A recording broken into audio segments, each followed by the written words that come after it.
देखेपछि केही सब आकाश कालो भयो र ठुलो वर्षा भयो। 3 वर्षको खडेरी अन्त्य। तब एलियाले तिनीहरूले हुकुम गरे, बालका अगमवक्ताहरूलाई पक्र, एउटै पनि उम्कन नपाओस्। तिनीहरूले उनीहरूलाई पक्रे। एलियाले उनीहरूलाई तल किशोर फलमा ल्याउन लगाएर उनीहरूलाई मारे। अब एलियाले गरेको सबै खत्तीले सबै अगमवक्ताहरूलाई तरवारले मारेको कुरा आहाबले इजबेललाई सुनाइदिए।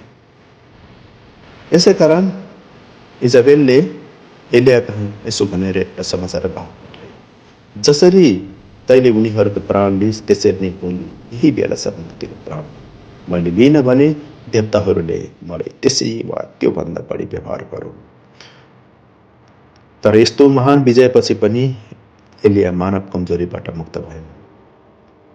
रानी इजबेलले एलियालाई मार्ने धम्की दिँदा उनी डरेर जङ्गलतिर भाग्नुभयो। थकान र निराशाले भरिएर उनले परमेश्वरसँग आफ्नो जीवन समाप्त गरिदिन आग्रह गर्नुभयो। तर परमेश्वरले उनलाई दोष दिनु भएन, बरु उहाँले खाना दिनुभयो, विश्राम दिनुभयो, नयाँ आशा दिनुभयो, नयाँ बल प्रदान गर्नुभयो। वरे पहाडमा परमेश्वर एलियासँग भेट्नुभयो, कोमल र शान्त आवाजमा बोल्नुभयो।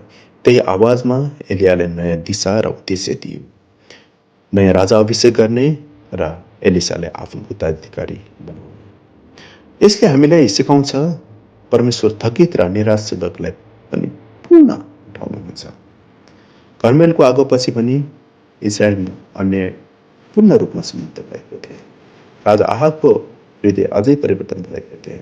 इजरायल शहरमा नामत नामका एक धर्मी मानिसको दाखबारी थियो, जुन राजाको दरबार नजिकै थियो।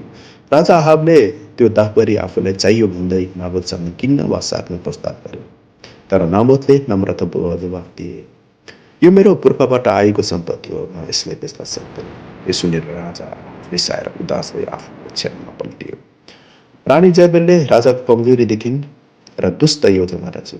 झुटा साँचीको खडा गरिए, नाबोतलाई झुटो दोष लगाइयो र निर्दोष नाबोत ढुङ्गाले हानेर मारियो। त्यसपछि राजा आहाबले नाबोतको दाखबारी कब्जा गर्यो। तर परमेश्वरको दृष्टि यो अन्यायबाट अन्धो थिए। परमेश्वरले फेरि आफ्नो सेवक एलियालाई पठाउनुभयो। परमप्रभु यसो भन्नुहुन्छ, नाबोतको रगत कुकुरहरूले चाटे एकै ठाउँमा तेरो रगत पनि कुकुरहरूले चाट्नुहुन्छ।